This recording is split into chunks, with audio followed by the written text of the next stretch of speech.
the idea of being an entrepreneur is very, very important. I want us to get a picture of the difference between an entrepreneur and a businessman.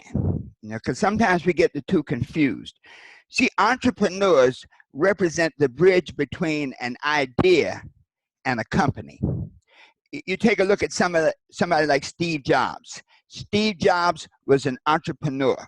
He had an idea for a business. He worked in his garage and developed that business. Eventually, Apple was formed, and it became, I think, now the most valuable corporation in the world, $1 trillion corporation. Or you look at Tesla, Elon Musk. Elon is an entrepreneur. He developed Tesla, the company. Often, the company becomes incompatible with the entrepreneur side.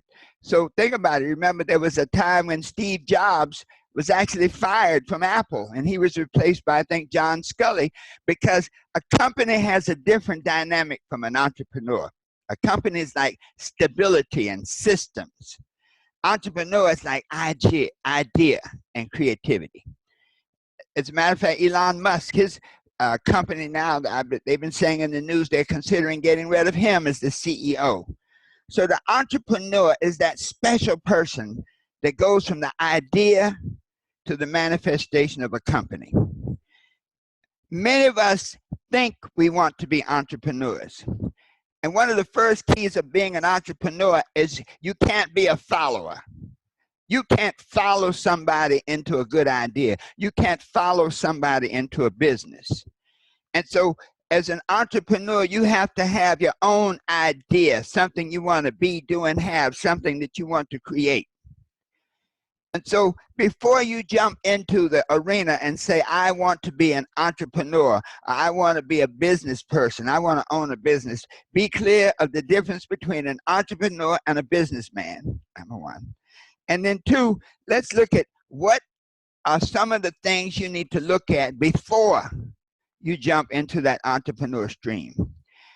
Over these last couple of days, I put a lot of emphasis on this because these are the soft skills, the personal development skills. And if you don't work them out in the front, they'll come back to bite you.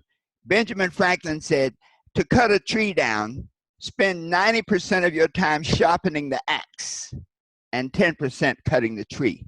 And so when you look at becoming an entrepreneur, spend a major part of the time determining if that's really what you're cut out to do. Sometimes you may say it, but there are aspects of your thoughts, of your emotions, of your habits, of your associations that are incompatible with becoming an entrepreneur. And so before you put your toe in the water, let me take that back. When you decide to become an entrepreneur, there's no such thing as put your toe in the water. Once that decision is made, you have to jump in and swim. And so I like to look at a series of questions that for you to really evaluate if you have what it takes, if that's really what you want to do down deep inside. Because all of this helps you develop the passion for your why, for your reason for doing it. And that is the one thing that will keep you going. So the first three questions are what I call status questions. And a status question regarding your job and where you're at right now. Confucius said, find a job that you love and you will never work a day in your life. And that's okay. That's fine. That's absolutely true. And so the first status question is, are you happy doing what you're doing right now? Are you happy doing what you're doing right now? And there are many people that are completely happy, satisfied, and fulfilled on their jobs. And to those people, number one, I take my hat off to you because that's unique. That's special. Most people may not be happy on their jobs. Les Brown was saying once that there was a study that there are more heart attacks on 10 a.m. on a Monday morning because people don't want to go back to work because they hate what they're doing.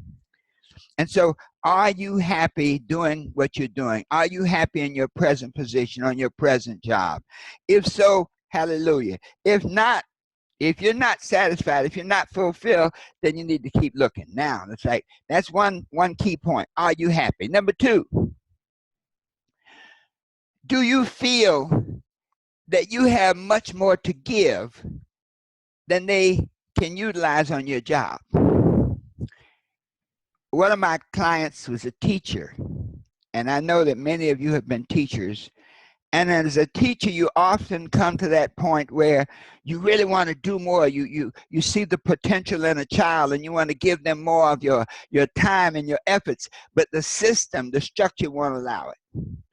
The rules won't allow it. You can't maybe work with a kid after school where you see, man, just a half hour, 2 or 3 afternoons a week could make a difference in that child's ability to learn and could change their lives. And so when you're in a situation where you have so much more to give than the environment that you're operating in can receive and can utilize, that's a clue, a strong clue that it may be time to consider entrepreneurship. The third key, a question, is, are you being paid what you're worth? I'm going to ask that again. Are you being paid what you are worth? And that's critical, because there are really 4 reasons for you to have a job in the first place. 4 reasons for you to be working for someone else. And if you're not being paid what you're worth, that can create some serious problems. There are other considerations, and let's look at the 4 reasons for really having a job. Number 1 is money. I mean, you exchange time for dollars, and your goal is to exchange time for dollars where the dollars are enough to take care of you and the lifestyle that you're accustomed to, and give you excess for more to create a new future for yourself. The second reason for having a job is experience. I tell young students, if you can get into an internship program, if you look in many of the industries, many of the companies, many of the corporations, and you look back to how did they get started, many of them got started through internship programs. And so a job can be a means to get experience, to get training, to get knowledge that can make you more marketable. The third reason for having a job is contacts. When you have a job, you meet other people, and sometimes it's so valuable to meet other people, because when you have a vision of something you want to be, do, and have, those other people can be critical. So not only to meet them, but to develop good relationships with them. Many entrepreneurs are able to go back to places where they worked and pull on resources and people and knowledge as a foundation for their entrepreneurial endeavor. The fourth key is satisfaction. How does it make you feel? If you enjoy that job, if you enjoy that job, if you're getting that satisfaction and it's giving you enough money and you're still learning and you're still meeting new people, you may not want to get off onto the entrepreneur trip.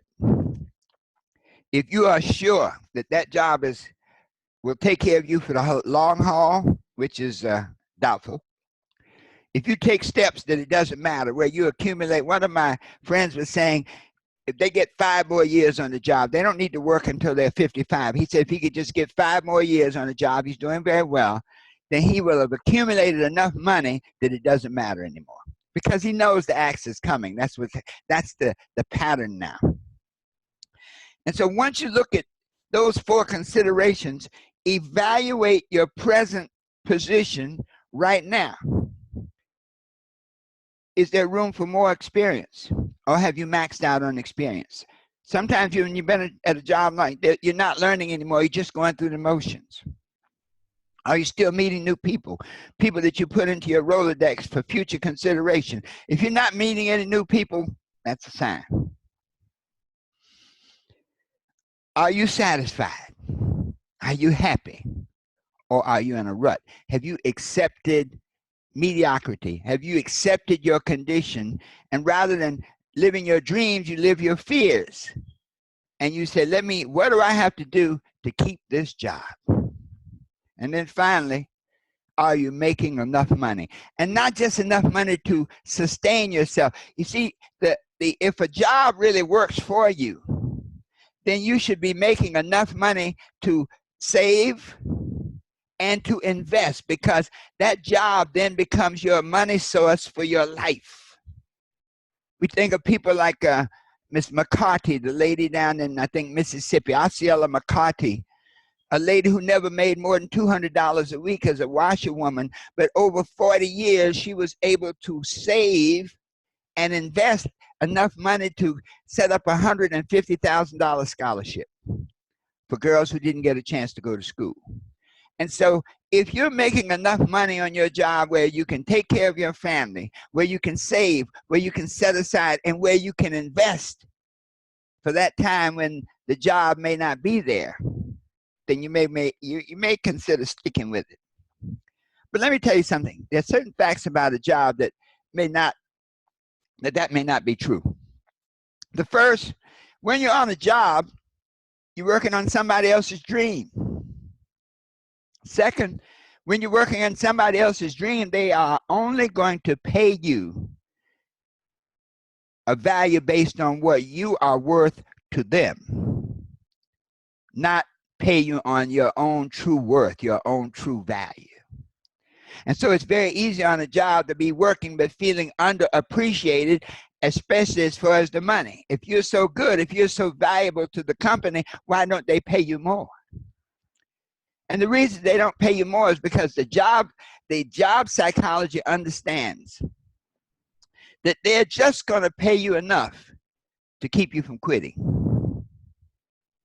And so if you're in that hand-to-mouth existence where you have more month at the end of the money, the employer knows they have you and you're not going anywhere. And guess what? They cut back on your hours. They pass over you for a raise. And one of the reasons is that on a job, you really have no long-term security. There was a time when we thought we had it in the 50s and the 60s. But people talk a lot about Ronald Reagan and the changes he made to the economy. But one of the great changes was that transformation that gave corporations the ability to increase their profits by holding down wages. The assault on labor unions is really about if workers don't have a way to protect themselves, then corporations can operate and take total advantage. And so that job gives you no long-term security, and you get into what I call the skill, experience, seniority paradigm. On that job, they pay you for your skill. And over years, they begin to pay you for your experience. And sooner or later, you're getting paid for seniority because you've been there so long. But corporations are totally profit motivated, and so they'll look at your position and they'll say, we can get a comparable skill level with much less experience and no seniority and pay them half of what we're paying this person. And for those of you on the line tonight, on this call this morning, I guarantee you know somebody who's worked at a company 25 years. And one day they get a letter saying, good luck, have a nice day somewhere else. And so with that reality, many of us now have to really seriously consider entrepreneurship. Because an entrepreneur is the only one who can take the resources, the knowledge, the skills that you have and convert it into money. It's really what it's about. And so think about this. The question arises, if you're not being paid enough, if you're not getting any more experience, if the contacts are not coming, and you're not satisfied, then why are you there? Why do you continue in a position that's not giving you what you need? Where every month you go further and further into the hole so that at some point, there's nothing left.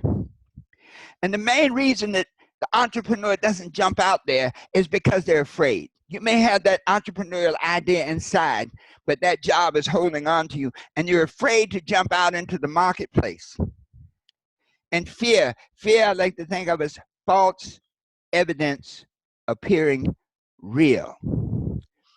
In our book, The 12 Universal Laws of Success, we do a whole piece on fear, how fear can paralyze you, how fear can keep you from moving forward, how fear of failure makes you afraid to try. I was listening to the earlier presentation on the understanding your customer and the signs of 6 keys to selling. That fear of rejection will keep you from making those calls.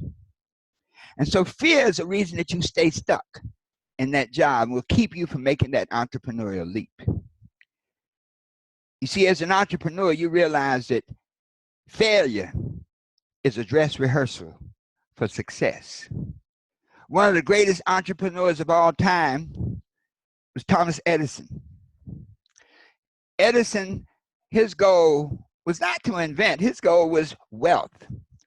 And his theme was to create massive wealth by bringing new products to the marketplace that addressed issues of the times. And so he worked on the light bulb. A young reporter once said, "Mr. Edison, you have failed to identify a filament for over 3,000 times. Why don't you quit? You have failed." And Edison said the entrepreneur's magic words. He said, "I have not failed in anything. I have identified 3,000 ways that will not work." Sometimes it's the fear of criticism. The moment you decide that you want to go in business for yourself, we see it a lot in network marketing. You'll come out to a meeting and you'll meet people and you'll hear about all of the success that other people are having, and you come home and you tell your spouse, your family members, your brother-in-law, whomever, about, man, we're going to change our lives. We're going to get rich.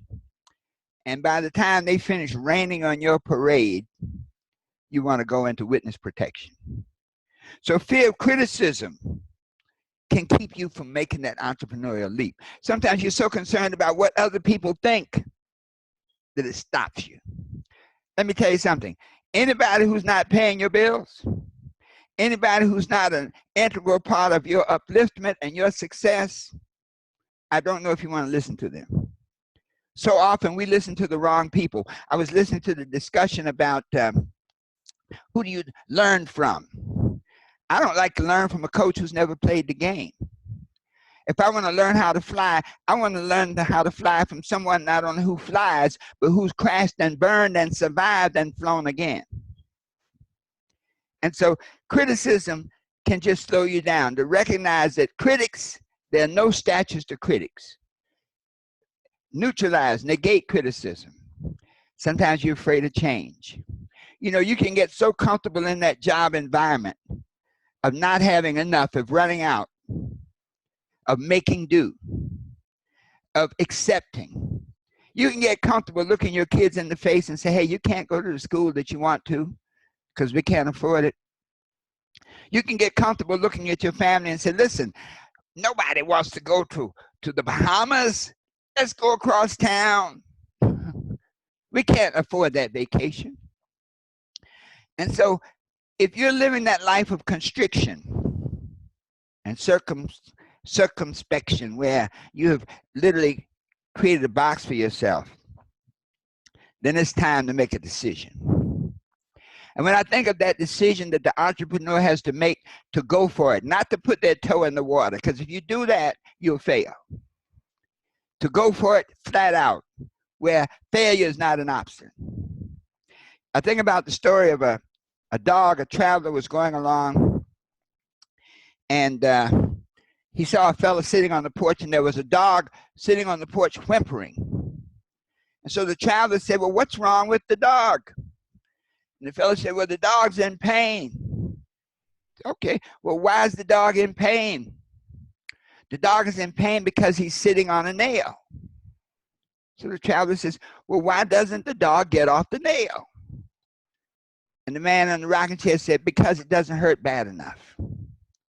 And so if you're thinking of being an entrepreneur, if your present condition does not hurt bad enough, so that entrepreneurship is the only alternative to create the life you desire, then you may want to stay on the porch. I think often of a CEO, a young lady, became a CEO of a Fortune 500 company. And they asked her, she was unlikely to be the CEO, and they asked her, well, what was the thing that made you change, that made you want to go for it? You were married, you had 5 kids, and it just didn't seem like you were going to head for the corporate world. You'd been to college, you actually had an MBA, excuse me, but you had decided to be a stay-at-home mom to raise your kids.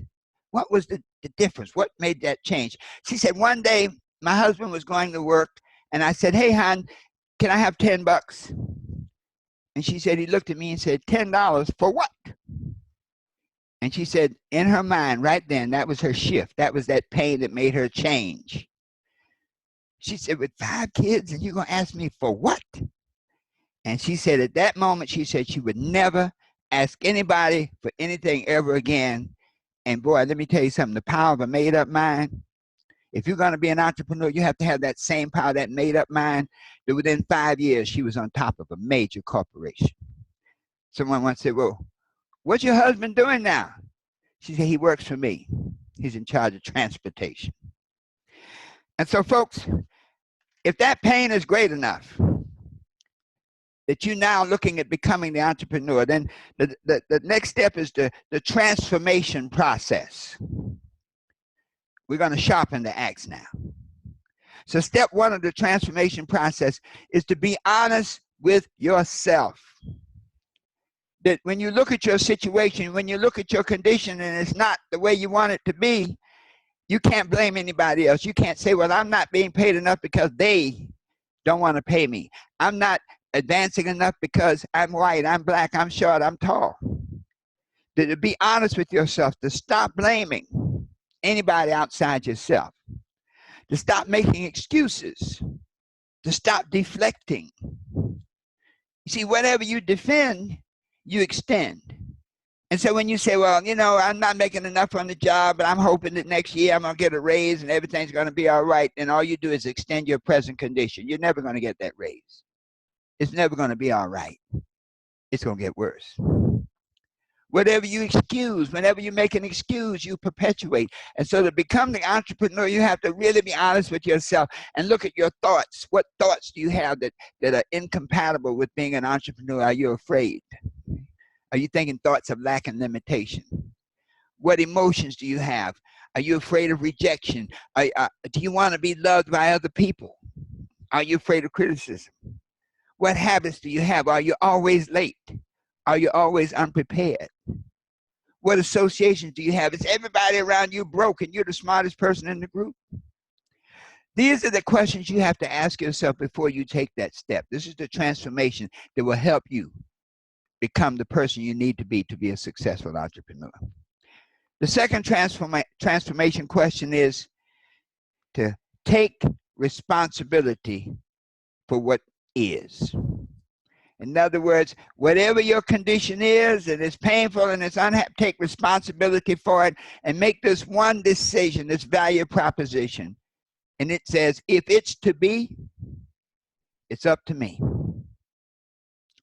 Then the third key in the transformation process is to become a learner.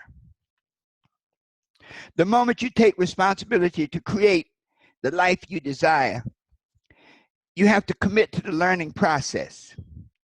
You have to set aside that ego, that I know what I'm doing, and say, hey, I don't know what I'm doing. If I was that smart, I wouldn't be this broke. If I was that smart, I wouldn't be in this position. And so you must commit to the learning process. Set aside your ego and now pursue knowledge. When you know more, you can do more. And then fourth key in the transformation process, and this is what you're doing right now, is to network with like-minded people.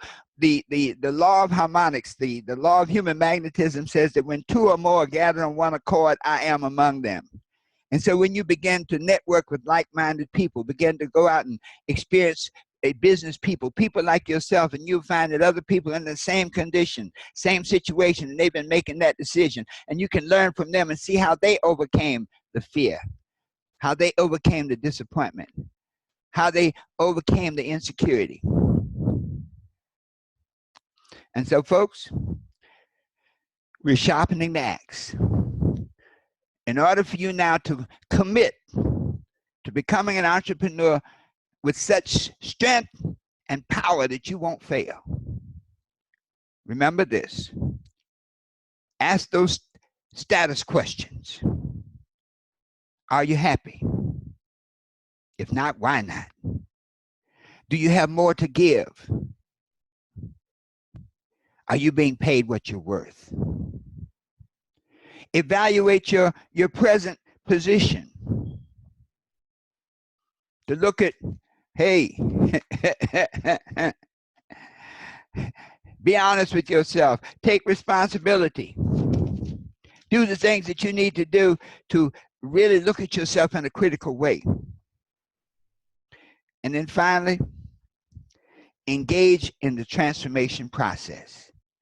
To be honest with yourself, take responsibility, become a learner, and network with other people. When you can do these things, you set yourself up now to become an entrepreneur like never before. So before I wrap up, I just want to remind everybody, of course, much of what we shared today is in our book, The 12 Universal Laws of Success, on Amazon or the number 12uls.com. For coaching, our website, successlessons.net. Check out our podcast at millionairementorship.info. And I'd love to get your feedback on what we've shared today. Email me at herbert@herbertharris.com. So folks, today we have completed the second step of the transformation from who you are to who you want to be, the powerful entrepreneur. Tomorrow we will complete the cycle with specific steps that you must take to become a successful entrepreneur. This is Dr. Herbert Harris. Thank you so much. Now back to your questions.